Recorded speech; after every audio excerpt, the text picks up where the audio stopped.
লোকসভার ভোটে দফায় দফায় বিক্ষোভের মুখে পড়েছেন বিজেপি প্রার্থী অভিজিৎ গঙ্গোপাধ্যায়, কিরণ চট্টোপাধ্যায়, অগ্নিমিত্রা পাল। ভোট শুরুর আগে বুথের বাইরে তৃণমূলের বিক্ষোভের মুখে পড়েন তমলুকের বিজেপি প্রার্থী অভিজিৎ গঙ্গোপাধ্যায়কে ঘিরে ধরেন তৃণমূল কর্মীরা। প্রাক্তন বিচারপতি তথা বিজেপি প্রার্থীকে চাকরি চোর বলে স্লোগান দিতে থাকেন তারা। হলদিয়ার ঘাসিপুর স্কুলের বুথে এজেন্টকে বসতে বাধা দেওয়ার অভিযোগ পেয়ে সেখানে গেলে বিক্ষোভের মুখে পড়েন অভিজিৎ গঙ্গোপাধ্যায়। এরপর ছাপ্পা ভোটের অভিযোগ পেয়ে তমলুকের ভবানীপুরে গেলে সেখানেও তৃণমূলের বিক্ষোভের মুখে পড়েছেন অভিজিৎ গঙ্গোপাধ্যায়। এরপর কিউআরটি টিম গিয়ে লাঠি উঁচিয়ে তাড়া করে বিক্ষোভ ঘটিয়ে দেয়। আরপিএফ ও কেন্দ্রীয় বাহিনী, কিন্তু সকালবেলা থেকে আরপিএফ এর মুভমেন্ট তেমন দেখা যায়নি। এখন শোনা যাচ্ছে চতুর্দিকে আরপিএফ ছড়িয়ে পড়েছে। আমি আশা করছি আরপিএফ উপযুক্ত কাজ করবে।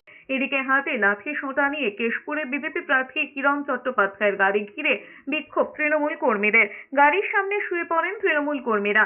হিরণ গন্ডগোল পাকাচ্ছে বলে অভিযোগ করেছেন বিক্ষোভকারীরা।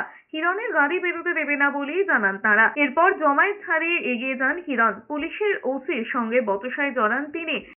কথা বলবেন, ওসব পুলিশের চমকানি অনেক দেখেছি, ওসব চমকানি অনেক দেখাবেন।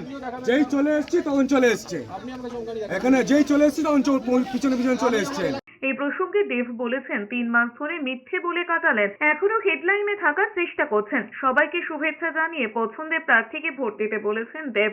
অন্যদিকে খড়গপুরেও বিক্ষোভের মুখে পড়েছেন মেদিনীপুরের বিজেপি প্রার্থী অগ্নিমিত্রা পাল। পুলিশের বিরুদ্ধেও ক্ষোভ উগরে দিয়েছেন তিনি। পরে কেশিয়ারিতেও তৃণমূলের বিক্ষোভের মুখে পড়েছেন অগ্নিমিত্রা পাল।